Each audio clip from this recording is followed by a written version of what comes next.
નમસ્કાર વિદ્યાર્થી મિત્રો, બધા જ વિદ્યાર્થીઓએ ધોરણ 10 પાસ કરીને કોમર્સ પ્રવાહ પસંદ કર્યો એ માટે બધાને ખૂબ ખૂબ અભિનંદન. કોમર્સ પ્રવાહ ખૂબ સારો પ્રવાહ છે. એમાં ધોરણ 12 પછી કારકિર્દી માટેની ખૂબ વિશાળ તકો રહેલી છે અને ધોરણ 12 પછીના જે અભ્યાસક્રમો છે એનો જે બેઝ છે, એનો જે પાયો છે એ 11 અને 12 કોમર્સ છે. એટલે બધા જ વિદ્યાર્થીઓ પાસેથી એવી આશાઓ રાખીએ કે ધોરણ 11 અને ધોરણ 12માં ખૂબ વ્યવસ્થિત રીતે નિષ્ઠાપૂર્વક અભ્યાસ કરશે.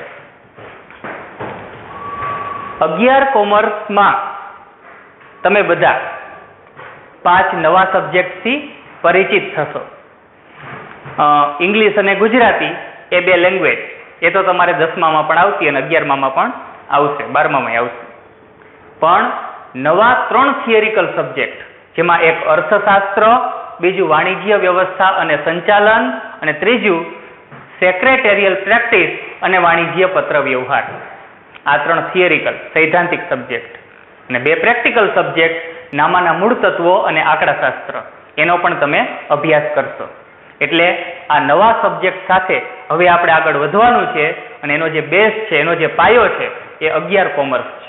એટલે બધા જ વ્યવસ્થિત ધ્યાન આપજો, વ્યવસ્થિત સમજજો. હું નીતિન સર તમારો અર્થશાસ્ત્ર સબ્જેક્ટ લેવાનો છે. લેક્ચર 1 ની અંદર આજે આપણે અર્થશાસ્ત્ર વિશેની થોડીક ઇન્ટ્રોડક્શન બાબતો જોશું કે અર્થશાસ્ત્ર શું છે અને વિશ્વના તમામ દેશોમાં આ અર્થશાસ્ત્ર સબ્જેક્ટ સાથી ખૂબ અગત્યનો સબ્જેક્ટ છે. એના વિશેની આજે આપણે થોડીક વાત કરશું. અર્થશાસ્ત્રને ઇંગ્લિશમાં ઇકોનોમિક્સ, જેનો સબ્જેક્ટ કોડ 022 છે.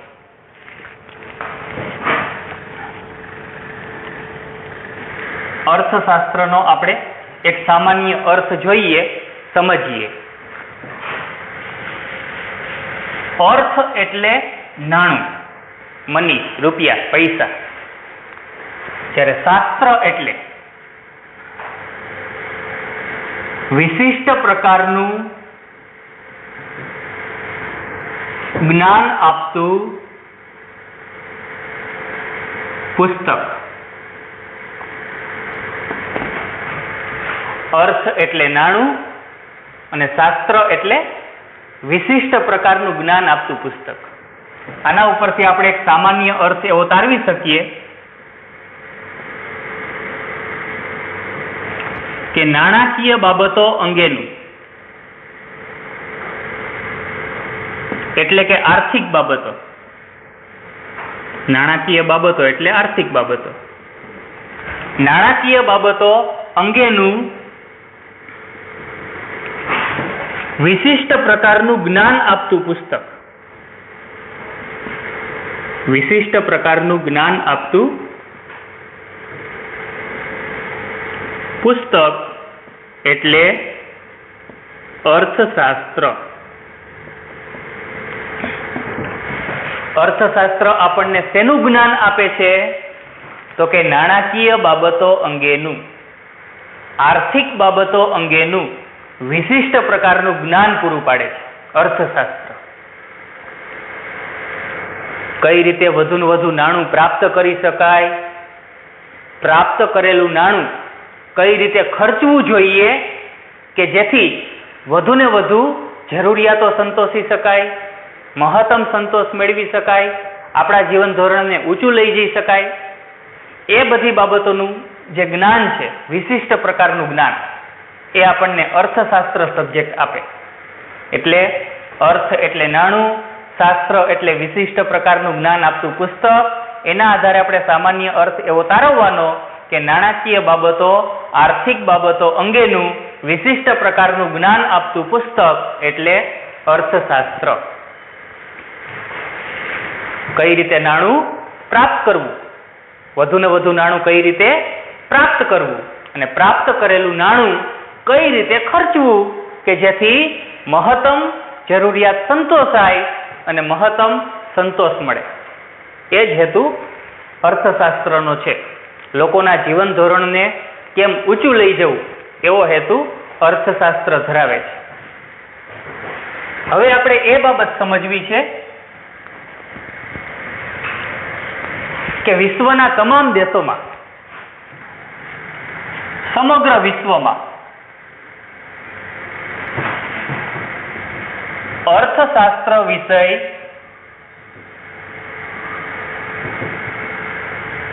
સાથી ખૂબ અગત્યનો છે.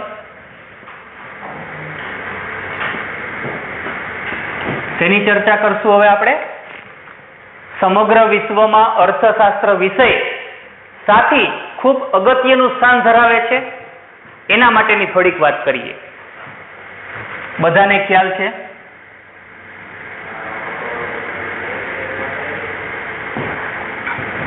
કે વિશ્વના લગભગ 200 જેટલા દેશો છે. આ 200 જેટલા દેશોને આપણે બે ભાગમાં વર્ગીકૃત કરી શકીએ. એક તો વિકસિત દેશો અને બીજા વિકાસમાન દેશો.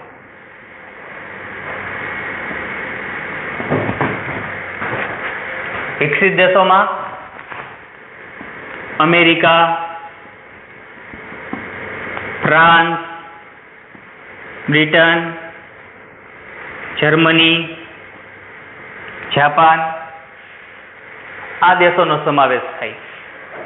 એવા દેશો જેનો સંપૂર્ણપણે વિકાસ થઈ ગયો છે, વિકાસની બાબતમાં કઈ બાકી જ નથી, વિકસિત દેશો. અને વિકાસમાન દેશો કોને ગણશું? તો કે એવા દેશો જેનો સંપૂર્ણપણે વિકાસ થયો નથી, વિકાસની બાબતમાં ઘણા બધા કાર્યો કરવાના બાકી છે. કયા દેશો આવે? ભારત, પાકિસ્તાન, શ્રીલંકા, કેન્યા, ઝિમ્બાબ્વે વગેરે. એમાં ભારત, પાકિસ્તાન, નેપાળ, બાંગ્લાદેશ, મ્યાનમાર, આ બધા એશિયા ખંડના વિકાસમાન દેશો છે. જ્યારે આફ્રિકા ખંડના વિકાસમાન દેશોમાં Kenya, Zimbabwe, Niger, Nigeria, Somalia, આ બધા દેશો. અને દક્ષિણ અમેરિકા ખંડના જે વિકાસમાન દેશો છે એમાં West Indies, chilli, Mexico, Brazil વગેરેનો સમાવેશ થાય. તો આ રીતે આપણે વિશ્વના તમામ દેશોને બે ભાગમાં વર્ગીકૃત કરી શકીએ. વિકસિત દેશો, વિકાસમાન દેશો. એવા દેશો છે જેનો સંપૂર્ણ વિકાસ થઈ ગયો છે, એવા દેશો છે જેનો સંપૂર્ણ વિકાસ થયો નથી.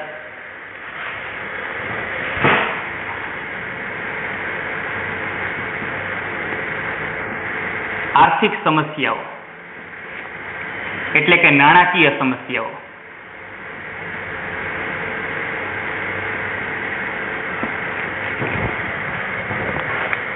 જે વિકસિત દેશો છે એમાં આર્થિક સમસ્યાઓનું પ્રમાણ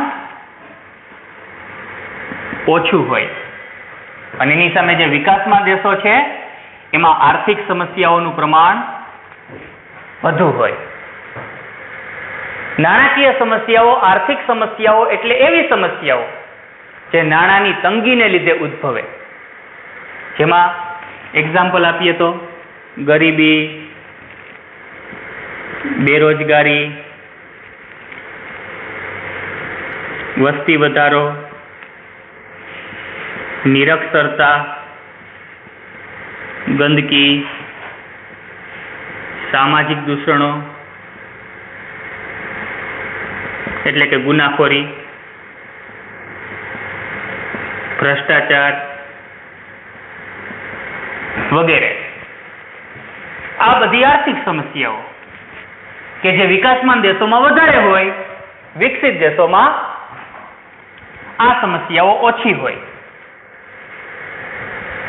વિકસિત દેશોમાં આવી નાણાકીય સમસ્યાઓ ઓછી હોવાથી આવા વિકસિત દેશોમાં લોકોનું જે જીવન ધોરણ છે એ ખૂબ ઊંચું છે. વિકસિત દેશોમાં આવી આર્થિક સમસ્યાઓનું પ્રમાણ ખૂબ નીચું છે અને એટલે જ વિકસિત દેશોમાં વસવાટ કરતા જે લોકો છે એનું જીવન ધોરણ ખૂબ ઊંચું છે.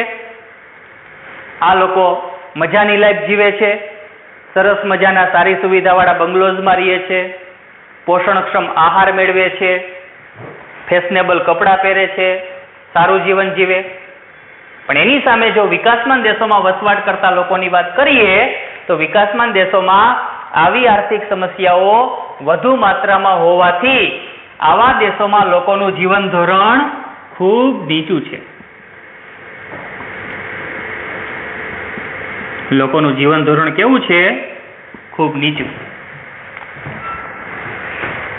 આવા દેશમાં મોટો વર્ગ એવો છે જેને રહેવા માટે સારી સુવિધાવાળા મકાન નથી, ઝૂંપડપટ્ટી ગંદા વસવાટોમાં વસવાટ કરવો પડે, પોષણક્ષમ આહાર પણ નથી મેળવી શકતા અને એટલે જ કુપોષણનો ભોગ બને, સારા કપડાં નથી પહેરી શકતા. આ સ્થિતિ છે જેનું કારણ નાણાકીય સમસ્યા, નાણાંની તંગી. એટલે જ આવા લોકો, વિકાસમાન દેશનો મોટો વર્ગ નીચું જીવન ધોરણ જીવવા માટે મજબૂર બન્યો છે. એને આવી લાઈફ ગમતી નથી પણ મજબૂરીથી જીવવી પડે કારણ કે એની સમસ્યા વધારે. હવે આપણે મુખ્ય વાત ઉપર જઈ કે સમગ્ર વિશ્વમાં અર્થશાસ્ત્ર વિષય સાથી ખૂબ અગત્યનો વિષય છે. દરેક દેશમાં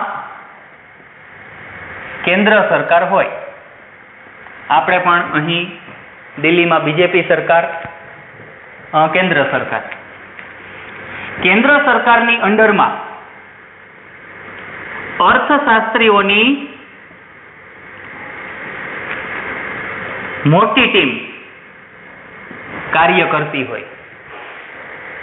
આ અર્થશાસ્ત્રીઓની જે ટીમ છે તે શું કરે તો કે દેશમાં જે આર્થિક સમસ્યાઓ ફેલાયેલી હોય એનો અભ્યાસ કરે, એનો સર્વે કરે. અર્થશાસ્ત્રીઓ શું કરે તો કે આર્થિક સમસ્યાઓનો અભ્યાસ એટલે કે સર્વે કરે કે દેશમાં કઈ સમસ્યા કેટલા પ્રમાણમાં ફેલાયેલી છે એ બાબતના સર્વે. સર્વેના અંતે સમસ્યાઓ અંગેની આંકડાકીય માહિતીઓ પ્રાપ્ત થાય. આંકડાકીય માહિતીનું અર્થશાસ્ત્રીઓ વિશ્લેષણ કરે એટલે કે આંકડાકીય માહિતીઓને વ્યવસ્થિત ફોર્મેટમાં ગોઠવે અને જોવે, ચકાસે કે ભારતના દેશના કયા પ્રાંતમાં સમસ્યા વધારે છે અને કયા પ્રાંતમાં આ સમસ્યા ઓછી છે. એની ચકાસણી થાય, એનો અભ્યાસ થાય, એનું વિશ્લેષણ થાય. અર્થશાસ્ત્રીઓ દ્વારા એનું એનાલિસિસ કરવામાં આવે સહેલી ભાષામાં. અહીંથી અર્થશાસ્ત્રીઓનું કામ અટકી જતું નથી. આવું વિશ્લેષણ કર્યા પછી અર્થશાસ્ત્રીઓની મીટિંગ યોજાય, અર્થશાસ્ત્રીઓની સભા યોજાય જેમાં અર્થશાસ્ત્રીઓ ભેગા મળે અને સમસ્યાઓ કેમ દૂર કરવી, સમસ્યાઓનું કેમ નિવારણ કરવું એ માટેના ઉપાયો વિશેની વિચારણા કરે. અર્થશાસ્ત્રીઓ શું કરે તો કે આર્થિક સમસ્યાઓનો જે સર્વે કર્યો કે જે સર્વેના અંતે આર્થિક સમસ્યા અંગેની આંકડાકીય માહિતી પ્રાપ્ત થઈ કે દેશમાં કઈ સમસ્યા કેટલા ટકા છે, કઈ સમસ્યા કેટલા પ્રમાણમાં છે, એનું જે એનાલિસિસ કર્યું ત્યાર પછી અર્થશાસ્ત્રીઓની મીટિંગ યોજાય અને એમાં અર્થશાસ્ત્રીઓ કઈ બાબતમાં ચર્ચા કરે તો કે આવી સમસ્યાઓને કઈ રીતે દૂર કરવી, આવી સમસ્યાઓ કઈ રીતે નિવારવી એ અંગે ચર્ચા કરે. બધાય અર્થશાસ્ત્રીઓ પોતપોતાની રીતે સમસ્યા દૂર કરવા માટેના ઉપાય સૂચવે જેમાંથી સારા ઉપાયો હોય એની નોંધ કરવામાં આવે.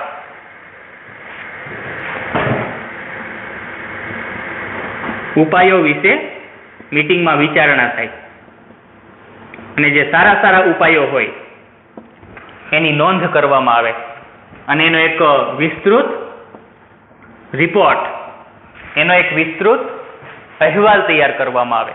જેમ કે ગરીબી અંગેની સમસ્યાનો અહેવાલ તૈયાર કરવાનો હોય તો એમાં દેશવ્યાપી ગરીબી કેટલા ટકા છે, દેશના તમામ રાજ્યોમાં ગરીબી કેટલા ટકા છે, ગરીબી શા માટે વધારે છે તો એના માટેના જવાબદાર કારણ, રીઝન, ઉપરાંત આ ગરીબીને દૂર કરવા માટે કેવા ઉપાય અમલમાં મૂકી શકાય કેવા ઉપાય હાથ ધરી શકાય એ બધી જ બાબતો અહેવાલમાં નોંધવામાં આવે. આ રીતે ગરીબી અંગેનો અહેવાલ તૈયાર થઈ જાય પછી અર્થશાસ્ત્રીઓ શું કરે તો કે આ અહેવાલ કેન્દ્ર સરકારને સુપરત કરે. કેન્દ્ર સરકાર એ અહેવાલનો અભ્યાસ કરે, એ અહેવાલને જોવે. અહેવાલમાં અર્થશાસ્ત્રીઓ દ્વારા સમસ્યા દૂર કરવા માટેના જે ઉપાય સૂચવવામાં આવ્યા છે એ ઉપાયનો દેશમાં કેમ અમલ કરવો એ બાબતે કેન્દ્ર સરકાર વિચારણા કરશે અને પછી અર્થશાસ્ત્રીઓના સૂચન મુજબ સમસ્યા દૂર કરવા માટેના જે ઉપાય છે એ કેન્દ્ર સરકાર દેશની અંદર અમલમાં મૂકે. યાદ રાખજો, કેન્દ્ર સરકાર જ્યારે આવી સમસ્યાઓ દૂર કરવા માટેના ઉપાય દેશમાં અમલમાં મૂકે છે ત્યારે અર્થતંત્રમાંથી ધીમે ધીમે આવી સમસ્યાઓ દૂર થતી જશે. દેશનું અર્થતંત્ર ધીમે ધીમે આવી સમસ્યાઓમાંથી છુટકારો મેળવતું જશે.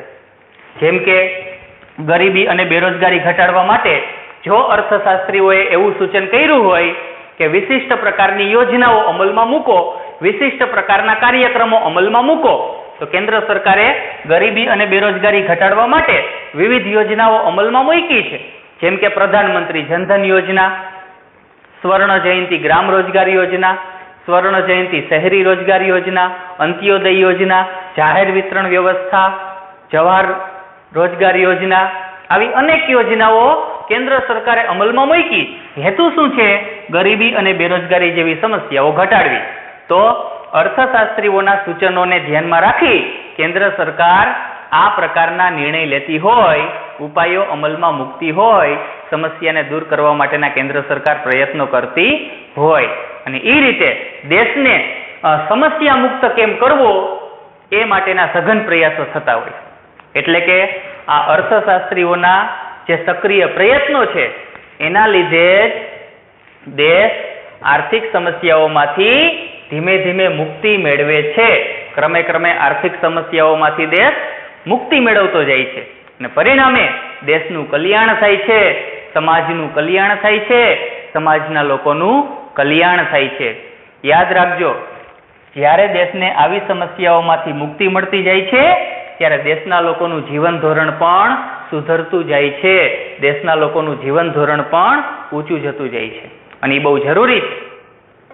એટલે જ અર્થશાસ્ત્ર વિષય ખૂબ અગત્યનો છે. અર્થશાસ્ત્રીઓની કામગીરી ખૂબ અગત્યની છે. એટલે જ કીધું ને કે સમગ્ર વિશ્વમાં અર્થશાસ્ત્ર વિષય સાથી ખૂબ અગત્યનો છે. તો આને આધારે તમને ખ્યાલ આવી જશે કે અર્થશાસ્ત્ર વિષયનું શું મહત્વ છે. બરાબર? અર્થશાસ્ત્ર દેશને આર્થિક સમસ્યાઓમાંથી મુક્તિ અપાવવા માટેનું કાર્ય કરે છે. એટલે જ આ સબ્જેક્ટ ખૂબ અગત્યનો છે. તમે કોમર્સ પ્રવાહ પસંદ કર્યો છે તો તમારે બધાએ માત્ર થિયરિકલ જ્ઞાન મેળવીને સંતોષ માની લેવાનો નથી. અહીં સ્કૂલ દ્વારા તમને થિયરિકલ નોલેજ પ્રાપ્ત થશે બહુ બેસ્ટ રીતે, પણ સાથે સાથે વર્તમાન પ્રવાહોનું જ્ઞાન પણ તમારે મેળવતું રહેવાનું છે. અને એટલે જ જે ન્યૂઝ ચેનલ આવે કે જેમાં દેશના અર્થતંત્ર વિશેના ઘણા બધા ઉપયોગી ન્યૂઝ આવતા હોય, આવા ન્યૂઝ વાંચવાનો, આવા ન્યૂઝ જોવાનો આગ્રહ ખાસ રાખજો, જેથી તમે બધા વર્તમાન અર્થતંત્રની પરિસ્થિતિથી વાકેફ થાવ. એ પણ બહુ જરૂરી છે. હવે પછીના લેક્ચરમાં આપણે અર્થશાસ્ત્ર વિષયમાં કેટલા ચેપ્ટર છે, કયા ચેપ્ટરની અંદર કઈ બાબતો આવે એના વિશેની ચર્ચા કરશું. અસ્તુ.